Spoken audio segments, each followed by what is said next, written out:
G'day.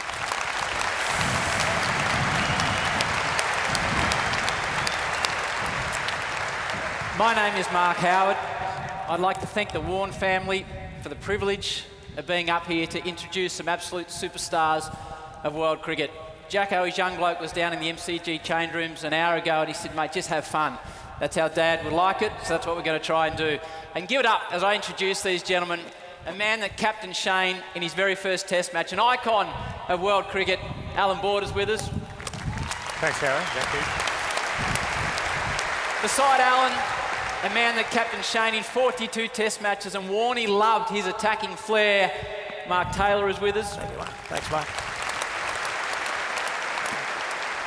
A fella that was the king of the MCG before Warnie arrived. They loved him here, they still love him because he's a Victorian. Merv Hughes is with us.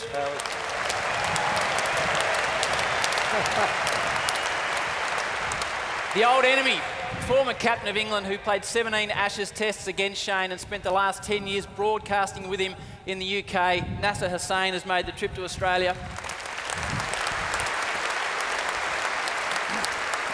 And a gentleman that made 277 against the Australians and Shane at the SCG, an incomparable batsman.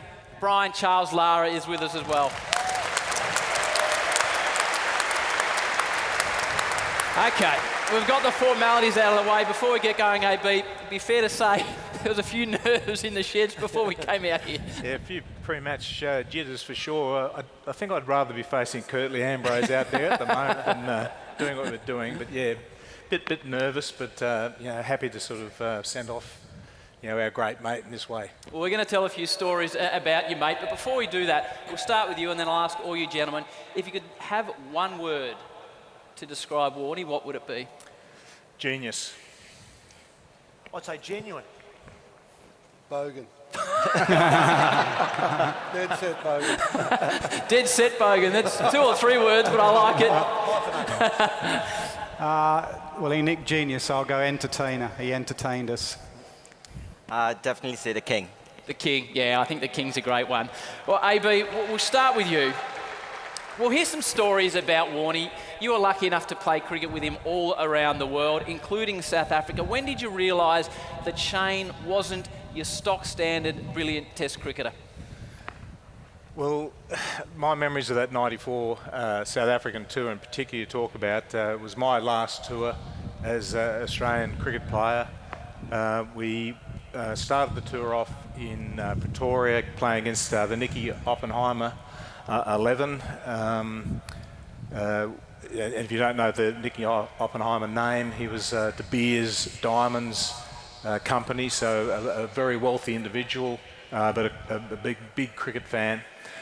And this particular day, I don't remember too much about the game itself, but the challenge was put to me of a game of golf against Nicky Oppenheimer, right. His CEO, myself, and of course my partner had to be Shane Warne. So anyway, the next day turns up after the match. We go out to this beautiful golf course for the big match against Oppenheimer. He's the CEO, and Shane and myself.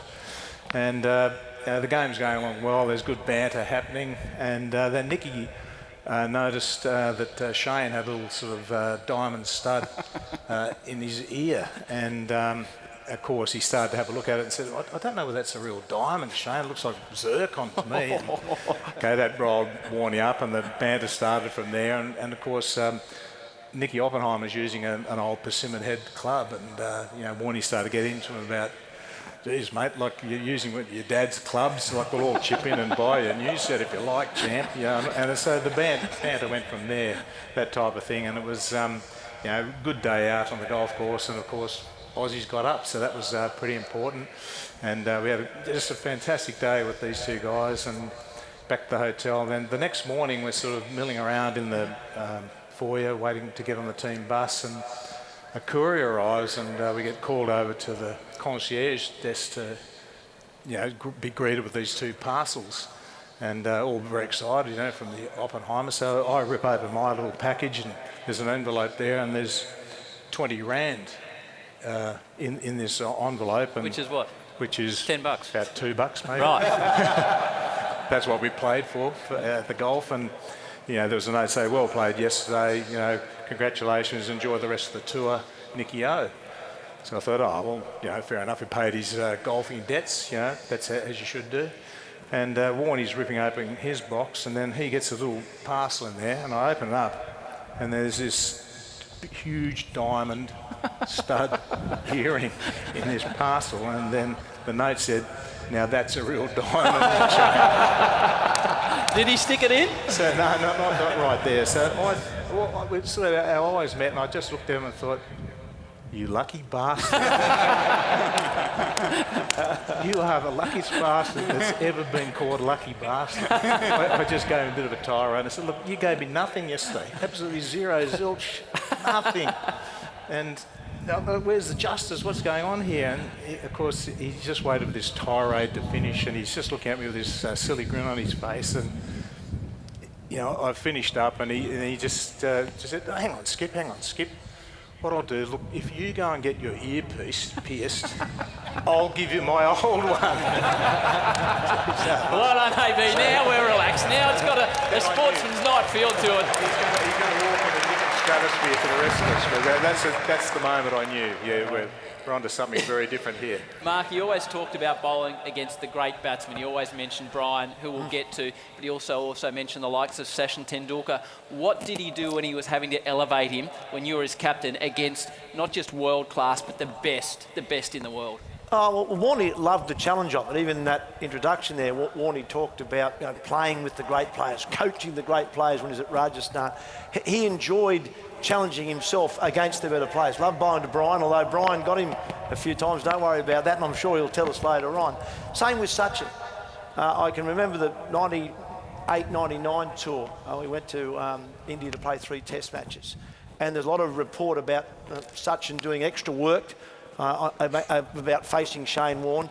So when we got over there, I said to Warnie, right, whenever Sachin comes on out to bat, you're on straight away. He's obviously thinking about you. First game we played at Mumbai, and Sachin played for Mumbai against us in a lead-up game, which surprised us.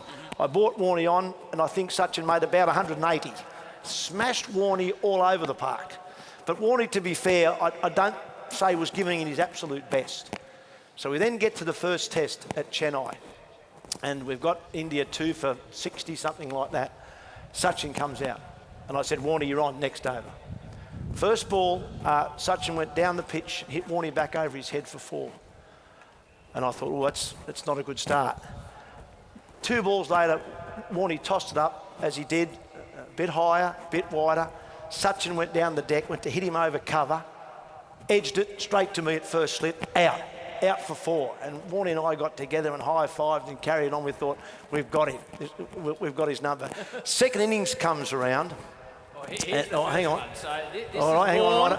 There's Taylor. This is at Chennai, yeah. Tendulkar tossed up. Yeah, and he nicks it to me. Nice catch too. Yeah, so we've got him, and I'm a bit excited. I don't normally throw him up, so we're a bit excited. So he's got him in the second innings. I said the same thing, 2 for not many. Out comes Sachin again. I said, right, Warnie, you're on. Once again, first ball, Sachin, bang, back over his head, 4. Warnie says, I'll go round the wicket, make it a bit harder for him. I bowl into the foot marks, which have been created outside his leg stump. I think the next ball went inside out over mid-off for 4, and then about the 3rd or 4th ball of the over, slog swept him out of the rough for 6. I ran up at the end of the over and said to Warnie, and Warnie looked at me and said, hey, Skip, what do we do now? And I said, Warnie, now we lose. He made 155, Sachin, and I got one thing right, we lost. Merv, you couldn't spend any time without Shane, without him talking about you. It was Merv this, the day Merv did this. So Merv could tell us 3 days worth of stories about Shane, but away from cricket, he had this amazing capacity to bring joy to people. You must have seen this over many years, Merv. Yeah, without doubt. He was absolutely fantastic. He's a very loyal friend, and the thing that I loved about him, as good as he was on the cricket field, he was 5 times better off it. Just so loyal. If he said he was going to do something, he always delivered. And just recount a story. My daughter Madeline was at Kinder. We're having a fundraiser for the Kinder. My wife Sue asked if I could ask Shane for a game of golf, so I auctioned off a game of golf. And you don't like asking Shane to do things like that because you know he's going to say yes. So I put it to Warnie, and Warnie said, yeah, I'll do it. What about driving a Ferrari? What about auction off that as well, so you can have 2 prizes? So we had the auction night, went really well, raised a lot of money, and that's when Warnie started to play county cricket. So he'd go out of the Australian summer over to England, and we'd have a day set up and something would come up, and you'd have to ring the people and say, listen, the golf day's off, the riding the Ferrari's off, and got to a stage probably 2-3 years later where the guys involved are saying, is this ever going to happen? And I started to doubt it myself and get a phone call out of the blue. Merv, this golf day, this driving a Ferrari, ring them, tomorrow's the day. Okay, so I rang the bloke about the golf day. Yeah, mate, I'm free, not a problem. Rang the bloke about the riding the Ferrari. He said, I said, tomorrow about 6 o'clock. He said, I've got a function in town. I said, what about Warnie picks you up, drives you into town? He said, no, I've got other people. I said, well, I'll come and pick them up, take them into town. Now, if you know anything about Melbourne, coming down Mount Alexander Road, just get to the freeway as the Tulla freeway goes off. We're going into town, which is about a 15-20 minute drive. Last time we saw Warnie, it was fishtailing off around on the Tulla freeway with this bloke in the Ferrari. He's going around the ring road, over the West Gate, into town. We're meeting up at the High at the top of Collins Street. So I reckon he's going to be maybe 45, 50 minutes. We've got 20 minutes to go. We get into the Hyatt and Warnie's car's there. And I'm thinking, surely not. There's got to be 2 Ferraris. Walk upstairs, Shane's there with the bloke that bought the auction item, and they're having a beer. And I said, first drink? And the bloke said, no, second. I said, you've done well. And the bloke looked at me and said, mate, I've never done 180 on the ring road before. And you just think, how good is that? They went off their function, sat there with Shane, had a beer, and he just looked at me and he said, Merv, glad we got that out of the road. I said, why is that? He said, I've been wanting to sell that car for almost 2 years now. I knew I owed you this. I couldn't sell it. Now I can get rid of it. And that's the sort of bloke he was. That's Shane. Well done, Merv. Nasser, we've heard from 3 gentlemen had the delight of playing with him. What was it like to play against Shane? I had no delight in playing against Shane. The word I should have used was nightmare when you went round, actually. So he was the king bowler, the great bowler, but also the great sledger, and he seemed to just wait for me to come out. There was one of those triangular finals in 1999. We were just thrilled to be in a triangular finals in Australia. Usually we're in the hotel, to be honest, and he had been sledging me all day. And he brought himself on to bowl because AB had told him about 20 years earlier, if you're struggling, pick a fight with someone. So he picks a fight with me. I've sledged him for some apparent reason. I've gone back. I've said something like, enjoy your last game as captain. Steve Waugh's back next game. You're never going to captain Australia again, which at the time seemed a really good thing to do because we needed 40 off 10 overs with 7 wickets in hand. And I will be surprised if you haven't got the footage of me running down the pitch. Very next delivery after that slog sweep. We found it for you, Nas. There it is. Oh, my days. That shot doesn't get any better 23 years later. Stump Gilchrist, bowl Warne. Look at the celebration, the drift in. I am in a different postcode to that ball. And look at the celebration. How often have we seen that? Well done, Nas. So we lost 7 for 30. We lost by 10 runs. And Bumble didn't speak to me for a month. So. Brian, wonderful to have you back in Australia. I know you're flying in from India. When did you and the West Indies realise that there was something different about this blonde leg spinner from Australia? First of all, you spoke about the 277 in Sydney, and I just want to say how lucky I was during that test match because it rained and Shane could not grip the ball. But our entire team was in a panic before that test match because Allan would tell you that the West Indies would travel to Australia. They would beat Australia 4-1, but they would lose the Sydney test match. Allan would pick up 6, or Bob Holland. Anybody can pick up wickets against the West Indies when they were bowling spin. So Shane won in Sydney, Australia 1-0 up in a series. They're going to go 2-0 up with 2 to play. This could be the end of the West Indies run. But as I said, it rained, and I was lucky to get some runs against Shane. Why we were panicking? The previous test, the Boxing Day test match. And Shane Warne had more runs than wickets. But I meant runs with the hand, not with a bat. And Shane came out here in the second innings of the test match and picked up 7 wickets for 52. Got our captain Richie Richardson playing around the straight ball, and he announced himself to world cricket there and then. You talk about that batting delivery, but it was definitely the Christmas or Boxing Day test match in 1992 that Shane Warne came on, and we were, as I said, in a panic traveling from Melbourne to Sydney thinking that it's all over, and that's when we knew that we met someone very, very special. Well done. I think AB wanted to talk about the fact he took 7 against the West Indies, not 6. Yes. He'd like to tell you that. Hey, we're a bit tight for time. I appreciate all your stories, and it's put a smile on a lot of people's faces. AB, my generation growing up, you were the toughest man we could see. You were there, you were fighting against the West Indies, you never gave in. So I'm going to ask the hardest question of you to start with. If your mate Warnie was here now, and you had the opportunity to say one thing to him, what would you say? Oh, well, thank you for making my captaincy.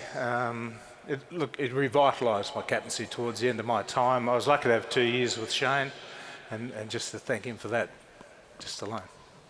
Oh, very similar. A big thank you to Warnie for on behalf of cricket. He made slow bowling fashionable again. He made it cool.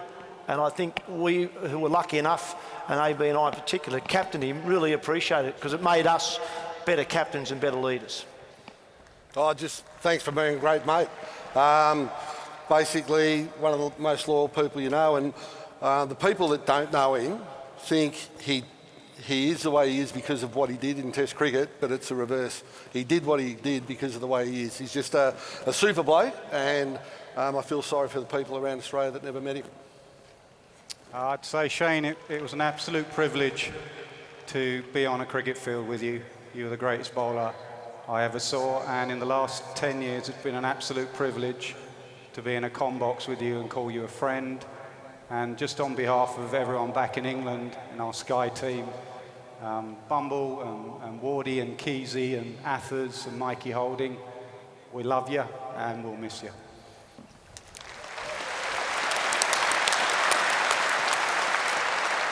I've always been in a rush to get out of Shane's Ferrari after a game of golf. But this time I'd stop and I'd look back and I'd say to Shane that you're the greatest Australian that I know. And I cherish our friendship, and I've always been honoured to be in your presence. Thank you. Thank you to Allan, to Mark, to Merv, to Nasser and to Brian.